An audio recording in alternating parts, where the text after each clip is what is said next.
moments. I'm very happy to be here with Phyllis, who runs the James Lawson Institute. I was trained at the James Lawson Institute in 2014, and I'm very honored to be a trainer there now.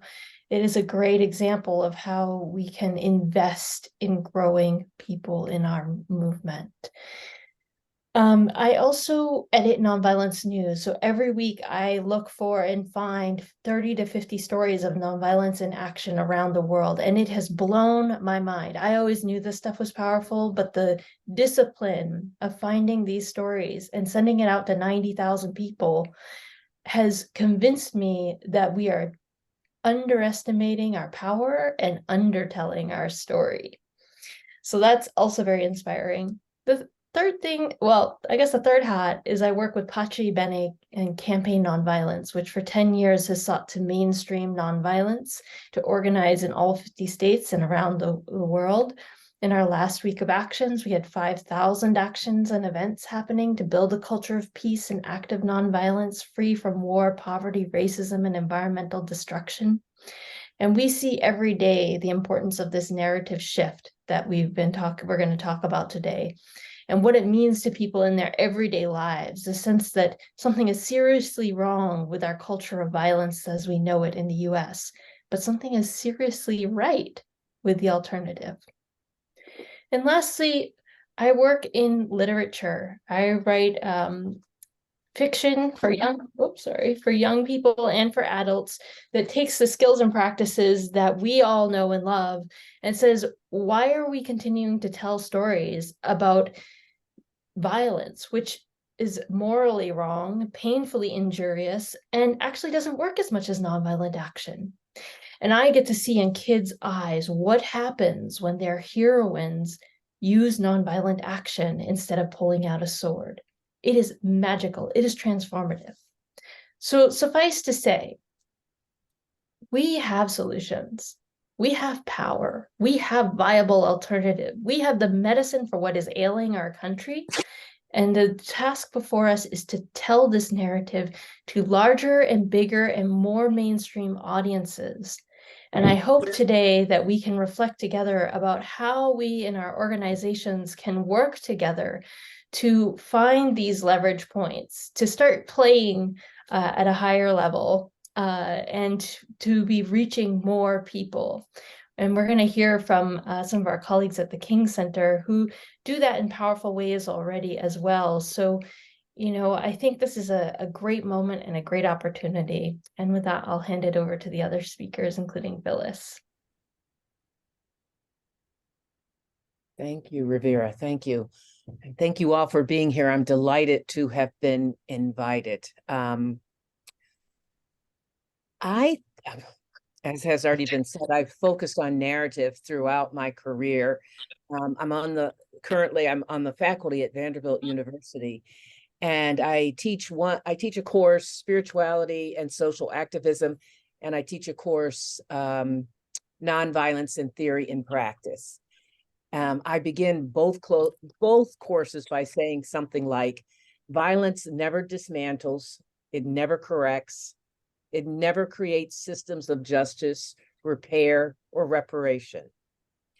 And I do that because I discover, working with students, working with groups, that even those who are most desiring of being committed to nonviolence often find that in their fantasy life, in their what comes up immediately is a violent thought, it is a violent action, etc. And when we explore that, what we discover, there are multiple narratives of violence that flow through our culture that we imbibe, and we're not even aware of it. So thinking about the work that we do here at the James Lawson Institute at Vanderbilt, one of the things we try to do is help people become conscious of the narratives that are actually guiding their lives and guiding the institutions that they're a part of, and begin to imagine, and this is why I love Rivera's work, imagine not just what we do when we learn about nonviolence in terms of actions, but to begin to imagine which I think is transformational work, reimagining, undoing our imaginaries, which are supported so broadly by narratives of violence, to allow narratives of nonviolence and practices to reshape us. I'll give an example. A group of students did an action where they listed the names of all these people who had died through violence, and they hung it in the school here. And the reactions to it were absolutely mind-boggling. Some came into my office and said, that made me so happy that they named that, violence is not the way. But others were deeply offended, confronted. As you come in the building, you see these long lists of names, because the narrative, and maybe that's partly because I'm here in Tennessee, part of the narrative is that violence is an aberration in our country, that it's something that happens and then we're shocked, when actually it flows through the DNA. But as Revere pointed out, what also flows through our DNA are practices and actions of nonviolence.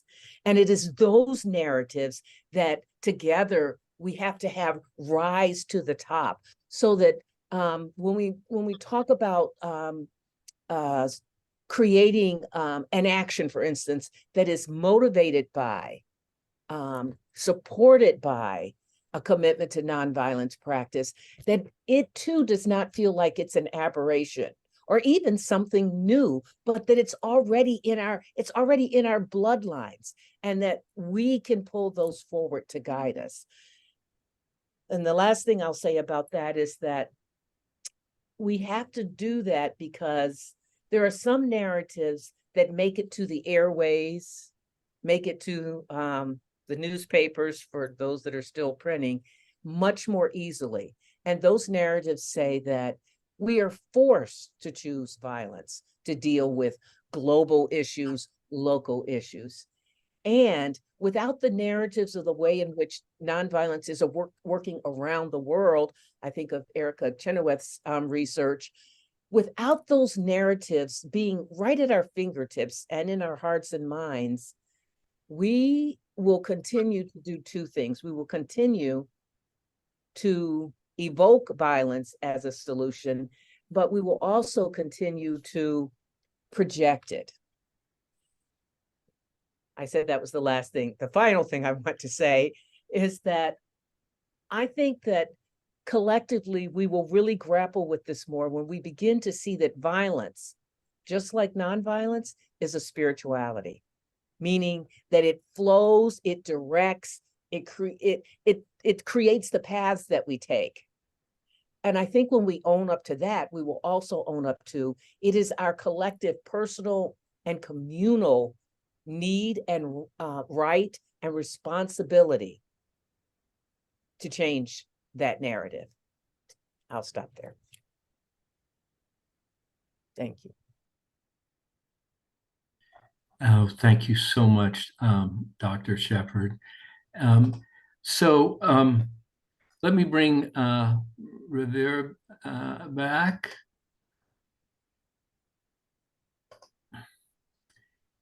Now that I have both of you here,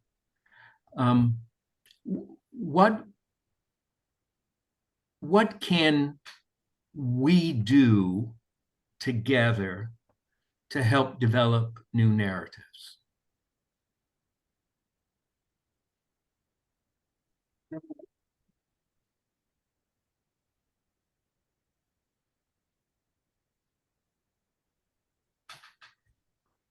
Okay. I think obviously having conversations like this, but I also think we need to invite people to creatively. So one of the things I do in classes, I say to students, okay, this, according to your degree, this is what we have to learn. How are you going to help us learn from you, like your final assignment? And I say, here's what I want. I want you to be free, and I want you to be free to be nonviolent in however you do this. And the first thing that happens is someone says, can I do this? Can I do that? I said, be free. And I just keep saying that. And I do that because I want them freed from me and freed from this place called the university to imagine what they would write, say, and present if free to do it. In order to live in a world that's nonviolent, we have to know that at the deepest place in which we exist, we are free. And so the imaginary is stimulated by opportunities, little by little by little, of naming that. And a part of that, of course, is naming the world that is nonviolent, naming it into existence, because it is when we name it into existence, we will walk it into existence. We will resist every power and principality that pushes otherwise. So part of that means that to the degree that we are in positions of power, we are in those positions nonviolently. And coercive teaching, coercive religion, etc., that's violent. So that we have to start from the tip of our toes all the way up to our communal practices. Stop there. Oh, beautiful, Dr. Shepherd. Yeah, what I can add to that is to recognize, just as Dr. Shepherd was saying, that, we have to recognize violence as a force in our society, as a force of spiritual wickedness, as Dr. Lawson, Reverend Lawson likes to say, and that it is such a prevalent problem. It is not an aberration at this point in U.S. society. And in so doing, recognize also that there is a movement for a culture of nonviolence, and to start to get serious about strategizing strategic campaigns to achieve tangible goals that would help us advance the vision of mainstreaming nonviolence everywhere. And so that could look like things like taking Deborah Mathis's amazing work on what journalists can do to portray nonviolent action better, and campaigning to get that in front of every journalist or so-called journalist in this country, so there is no excuse for misrepresenting movements. It could look like challenging the American publishing industry to stop producing YA books that are like the Hunger Games on steroids at this point. It could look like challenging Hollywood to redefine the PG standards and ratchet back this obsessive compulsion to show grotesque amounts of violence in every single movie. This goes on, robust training and education in every definition of nonviolence that we can imagine, having a peace team in every single city and town, integrating that DNA of the nonviolent history of the US into the American standard history curriculum of this country. And I think we can tell from our brothers and sisters pushing for critical race theory how challenging that campaign will be when we get there. So, taking the vision seriously, strategizing and mobilizing together, forming coalitions. I was reflecting that our groups and organizations in this particular wing don't tend to form intentional coalitions to campaign on goals the way some of our brothers and sisters who are working for labor justice or racial justice or feminism do. So I think some of these basic things to take ourselves seriously as a movement could be incredibly powerful. Thank you both. These are wonderful reflections. And just one of these remarks that you mentioned, Rivera, reminded me of some work I did earlier on in dialogue between Lutherans and Mennonites. And for those who are not familiar, between a just war tradition and a peace tradition, right? And one of the things I learned was an American history written by a couple of Mennonite scholars called The Missing Peace, P-E-A-C-E. And they went through every major military conflict from the colonial period up to the Vietnam War era. And they laid out how there was a meaningful peace proposal on the table that was a minority voice. It was not fully debated. It was dismissed because the idea that peace could be more powerful than military armament couldn't be dislodged from the people in power. And so that just calls to mind how deeply the Eurocentric narrative, European, Euro-Christian centric narrative that authorizes violence as a legal mechanism to secure property, and how thoroughly that seems to have been embedded across the world. How do we work on narrative at this kind of global generational kind of thing that says the definition of power is the use of force, and the definition of terrorism is to use force without being authorized?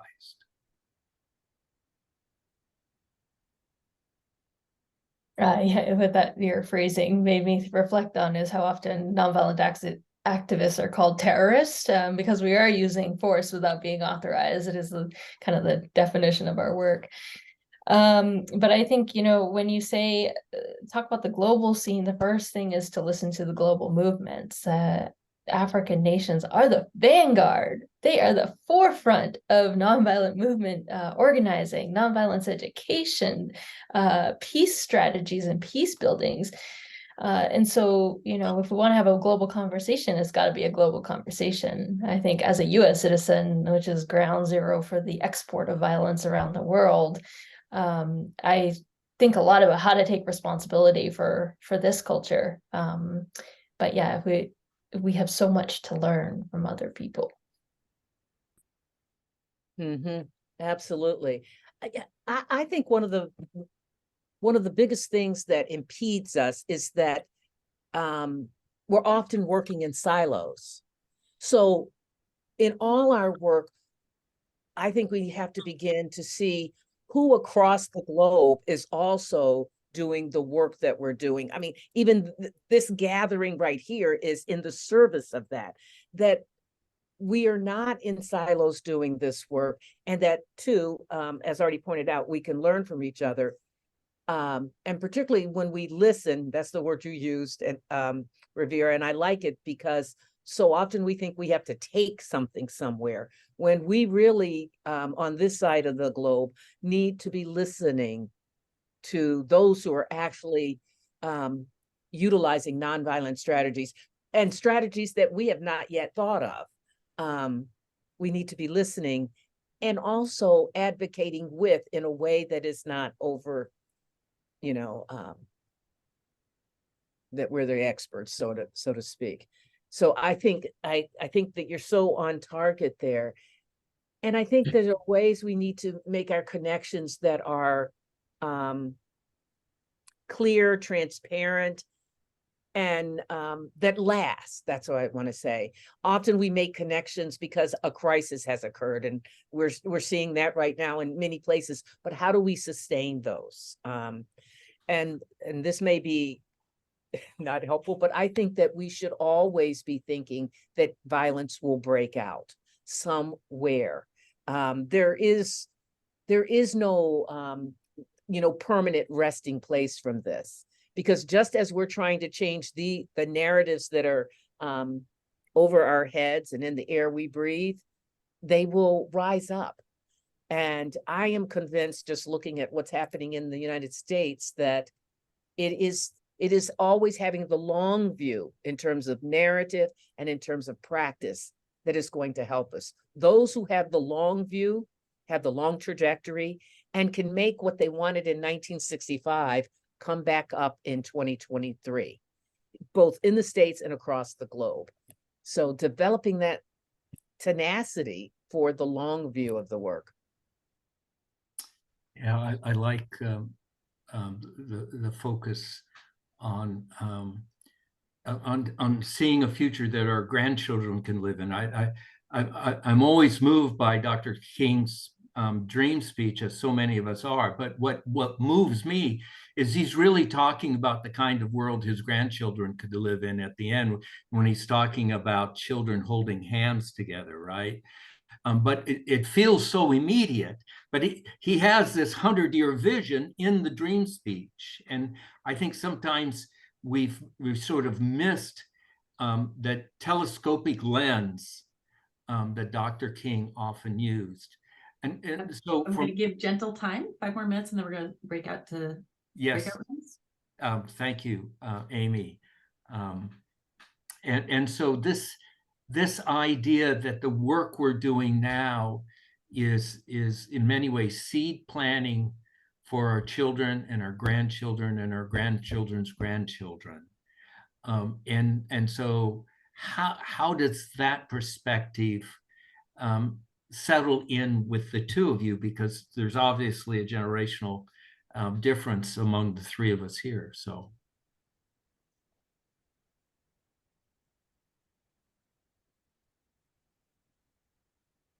Well, I think humans are amazing. We can practice deep time and remembering the many generations that brought us to this moment and go forward from this moment. And we can think in the speed and rapidity of the changes that we need right now. We know we have 5 to 7 years tops to get a grip on the climate crisis.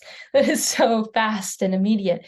And we know that, every 72 hours, another Black person is getting shot by the police. Like, but that's the timing of the speed of this. And I could go on with, the crisis in Gaza and the impact on migrants around the world. So we need to think both with a vision to the long span of human history and our hope that will keep going, and with a scale comparable to the crisis that we're in. There's a comment in the chat box about how do we turn up the volume?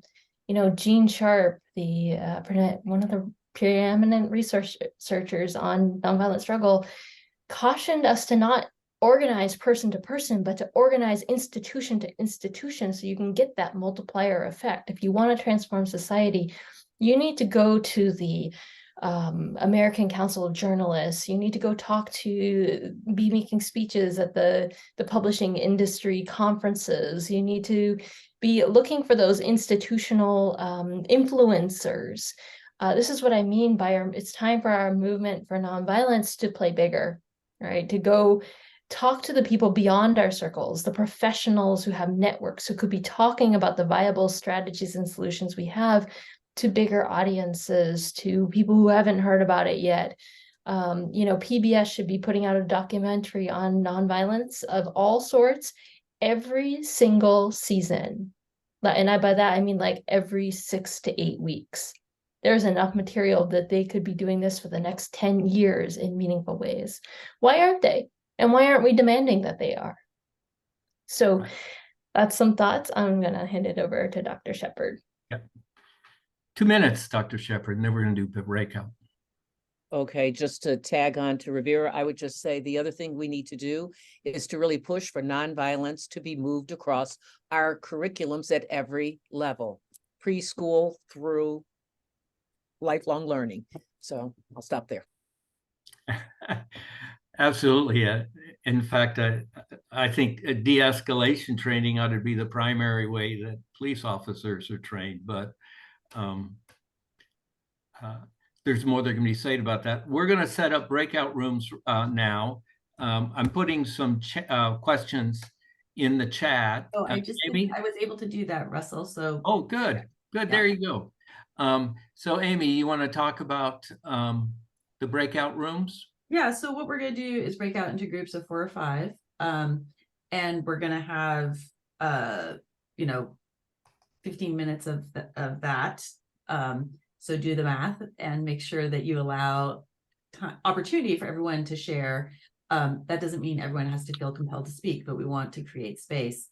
And if you could select somebody in your group or volunteer to be the reporter, so each group would have 1 reporter, and then we'll come back and share, you know, either a particular insight that resonated for your group or a question you want to share with a wider group. And here are the questions we suggest. So carry on. Give me a moment. Just talk a few more seconds here. Sure. One of the things that I'm really loving is the deep expertise and insight people are sharing in the chat with recommendations of books or organizations or writings or work that people are doing. And that's exactly the kind of energy we want to unleash in this kind of discussion. Here, have some grapes. These are really, really, really good grapes. Okay. Oh, somebody, well, I think we're joining our breakout room, so let's go.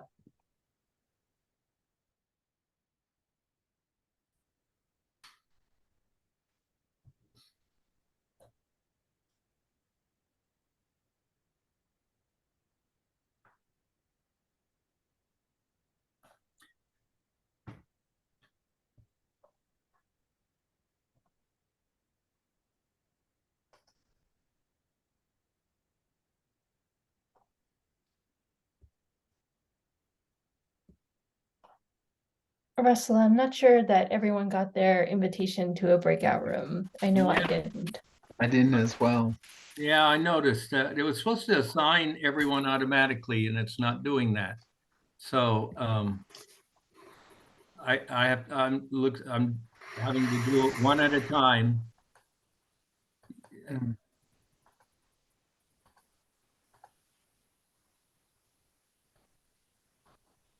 Okay, we can all take a moment just to collect our thoughts. I'm sure there's many swirling around in people's minds.